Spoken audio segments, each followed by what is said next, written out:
Hi, hello, ಹೇಗಿದ್ದೀರಾ? ಈ ಉದಯ ಕಾಲದ ಆತ್ಮಿಕ ಉಪಹಾರ ಕಾರ್ಯಕ್ರಮವನ್ನು ನೋಡುವ ಪ್ರತಿ ಸ್ನೇಹಿತರಿಗೂ ಆತ್ಮೀಯರಿಗೂ ನನ್ನ ಹೃದಯಪೂರ್ವಕವಾದ ವಂದನೆಗಳು. ದೇವರು ಈ ದಿನ ಈ ಉದಯ ಕಾಲದಲ್ಲಿ ನಾನು ಸೇವೆ ಸಲ್ಲಿಸುವಂತ ಸ್ಥಳದಿಂದ ಈ ಕಾರ್ಯಕ್ರಮವನ್ನು ಮಾಡುವುದಕ್ಕೆ ದೇವರು ಕೊಟ್ಟ ಕೃಪೆಗಾಗಿ ಸ್ತೋತ್ರ. ಇದು ನಾವು ಸೇವೆ ಮಾಡುವಂತ ಸಭೆ, ಇದು ನಮ್ಮ ಗ್ರಾಮ, ನಮ್ಮ ಸುತ್ತಲಿರುವಂತ ಪ್ರಕೃತಿ. ದೇವರಿಗೆ ವಂದನೆ ಸಲ್ಲಿಸಿ ನಿಂತ ಒಂದು ಸುಂದರವಾದ ಪ್ರಕೃತಿಯಲ್ಲಿ ಸ್ಥಳದಲ್ಲಿ ಇಟ್ಟು ಆತನ ಸೇವೆಯನ್ನು ಮಾಡುವುದಕ್ಕೆ, ಆತನ ಜೀವಳ ವಾಕ್ಯಗಳನ್ನು ಬೋಧಿಸುವುದಕ್ಕೆ ಕೊಟ್ಟ ಕೃಪೆಗಾಗಿ ದೇವರಿಗೆ ಸ್ತೋತ್ರ ಮಾಡುತ್ತೇನೆ. ಸ್ನೇಹಿತರೆ, ಆತ್ಮೀಯರೇ, ಪ್ರತಿದಿನವೂ ಕೇಳುವಂತ ವಾಕ್ಯವು, ಕೇಳಿ ಆಶೀರ್ವಾದ ಹೊಂದುವಂತ ವಾಕ್ಯವನ್ನು ಈ ದಿನವೂ ದೇವರು ನಮಗೆ ಕೊಟ್ಟಿರುವುದಕ್ಕಾಗಿ ದೇವರಿಗೆ ಸ್ತೋತ್ರ ಹೇಳೋಣ.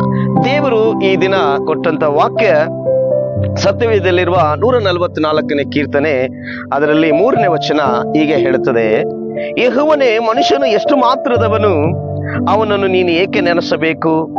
ಮಾನವನು ಎಷ್ಟರವನು, ಅವನಲ್ಲಿ ಯಾಕೆ ಲಕ್ಷ್ಯವಿಡಬೇಕು? ನೋಡ್ರಿ, ಒಬ್ಬ ಭಕ್ತನು ದೇವರನ್ನು ಕೇಳ್ತಾ ಇದ್ದಾನಂತೆ. ಏನಂತೆ? ದೇವರೇ, ಮನುಷ್ಯ ಎಷ್ಟವನು, ಅವನು ಯಾವಾಗಲೂ ನೋಡು ಏನೋ ಒಂದು ಪಾಪ ಮಾಡ್ತಾನೆ ಇರ್ತಾನೆ. ಅವನು ನೋಡಿದ್ರೆ, ಅವನು ನೋಡ್ಬೇಕಾದ್ರೆ ಒಂದು ಕೂಡ ಅವನಲ್ಲಿ ಒಳ್ಳೆ ಕಾರ್ಯಗಳಿರೋದೇ ಇಲ್ಲ. ಅಂತವನ್ನ ಯಾಕೆ ನೀನ್ ನೆನೆಸ್ತಾ ಇದೀಯಾ? ಅಂತವನ ಮೇಲೆ ಯಾಕೆ ನೀನ್ ಲಕ್ಷ್ಯವಿಟ್ಟಿದೆಯಾ ಎಂಬುದಾಗಿ. ನಿಜವಾಗ್ಲಿ ನಾನು ಹೇಳುತ್ತೇನೆ ಸ್ನೇಹಿತರೆ, ನಾವು ಕೂಡ ಈ ವಿಷಯದಲ್ಲಿ ನಿಜವಾಗ್ಲಂದ್ರೆ ನಾವು ಅರ್ಥಪಡಿಸ್ಕೊಳ್ಬೇಕಾಗಿದೆ. ಇವತ್ತು ಪ್ರಕೃತಿನ ನೋಡುವಾಗ, ನಾವು ಇಷ್ಟೆಲ್ಲ ನೋಡುವಾಗ, ಬೆಟ್ಟ ಗುಡ್ಡಗಳು, ಸೂರ್ಯ ಚಂದ್ರ ಆಕಾಶ, ಇವೆಲ್ಲವನ್ನು ನೋಡುವಾಗ ಮನುಷ್ಯನ ಎಷ್ಟು ಮಾತ್ರದವನು. ನೋಡ್ರಿ, ಈ ಬೆಟ್ಟ ಗುಡ್ಡಗಳು ಇವೆಲ್ಲವೂ ಕೂಡ ಕ್ರಮವಾಗಿ ಅವು ಇರೋ ಸ್ಥಳದಲ್ಲಿ ಅವು ಇದಾವೆ. ಹಾಗೆ ಗಿಡ ಮರಗಳು ಏನ್ ಫಲ ಕೊಡ್ಬೇಕು ಅವು ಕೊಡ್ತಾ ಇದಾವೆ. ಅದೇ ರೀತಿಯಲ್ಲಿ ಸೂರ್ಯ ಚಂದ್ರ ಆಗಿರಲಿ, ಹಾಗೆ ನಮ್ಮಲ್ಲಿರುವಂತ ಆಕಾಶದಲ್ಲಿರುವ ಮೋಡಗಳೆಲ್ಲವೂ ಕೂಡ ಅದರ ಕ್ರಮವಾಗಿ ತನ್ನ ಕೆಲಸಗಳನ್ನು ಮಾಡುತ್ತಾ ಅವು ಎಲ್ಲವೂ ನಮಗಿನ್ನ ದೊಡ್ಡದಾಗೇ ಇದಾವೆ ನೋಡೋದಕ್ಕೆ. ಆದ್ರೂ ದೇವರ ಆ ಎಲ್ಲಾ ಸೃಷ್ಟಿಯನ್ನು ಬಿಟ್ಟು ನೋಡ್ರಿ,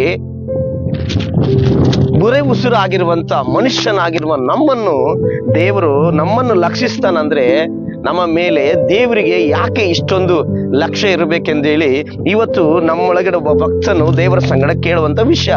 ನಿಜವಾಗ್ಲಿ ನಾನು ಹೇಳುತ್ತೇನೆ, ಯಾಕೆ ಲಕ್ಷ್ಯವಿಡಬೇಕಂದ್ರೆ, ದೇವರು ಎಲ್ಲಾ ಸೃಷ್ಟಿ ಒಳಗಡೆ ತನ್ನ ಬಾಯಿ ಮಾತಿಂದ ಸೃಷ್ಟಿ ಮಾಡಿದನು.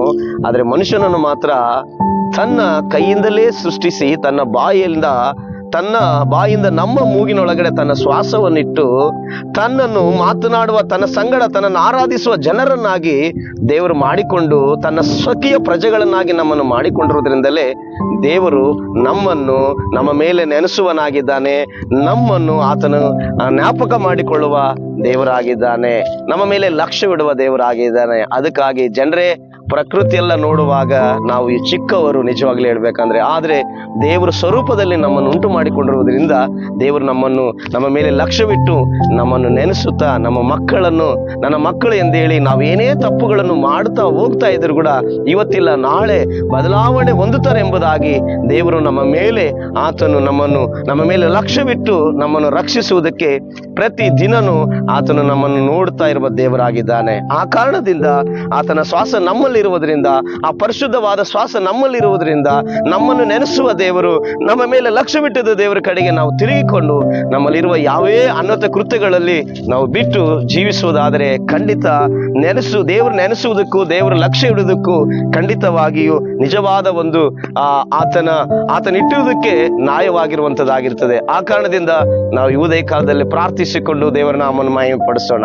ಪರಲೋಕದಲ್ಲಿರುವ ಒಳ್ಳೆಯ ತಂದೆ, ಈ ಉದಯ ಕಾಲದಲ್ಲಿ ತಿಳಿಪಡಿಸಿದ ವಾಕ್ಯಕ್ಕಾಗಿ ನಾನು ಸ್ತೋತ್ರ ಸಲ್ಲಿಸ್ತೀನಿ. ನಮ್ಮ ಮೇಲೆ ನಮ್ಮನ್ನು ನೆನೆಸುವನಾಗಿ, ನಮ್ಮ ಮೇಲೆ ಕರ್ತನಿ ಲಕ್ಷ್ಯ ಇಟ್ಟು ನಮ್ಮನ್ನು ಕಾಯುವ ದೇವರಾಗಿರೋದ್ರಿಂದ ದೇವರೇ, ನಿನಗೆ ಕೋಟಿ ಕೋಟಿ ಸ್ತೋತ್ರ ಹೇಳುತ್ತೇನೆ.